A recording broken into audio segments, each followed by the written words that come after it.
Hello friends, வணக்கம். எப்படி இருக்கீங்க? இன்றைக்கி முட்டைக்கோஸ் கூட்டு எப்படி பண்ணுறதுன்னு பார்க்கலாமா?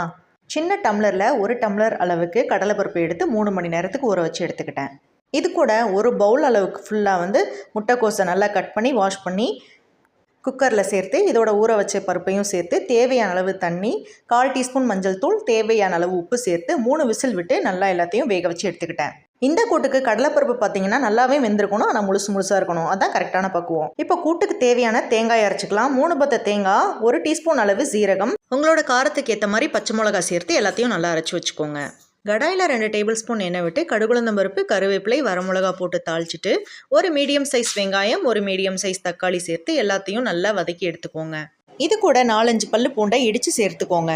வெங்காயம் தக்காளி நல்லா வதங்கின பின்னாடி வேக வச்ச காயும் பருப்பையும் சேர்த்து நல்லா கலந்து விடுங்க. இது கூடவே அரைச்சி வச்சிருக்க தேங்காய் பேஸ்ட்டையும் நல்லா கலந்து விட்டு 2லேருந்து 3 நிமிஷம் வரைக்கும் நல்லா வேக வச்சு எடுத்தீங்கன்னா ரொம்பவுமே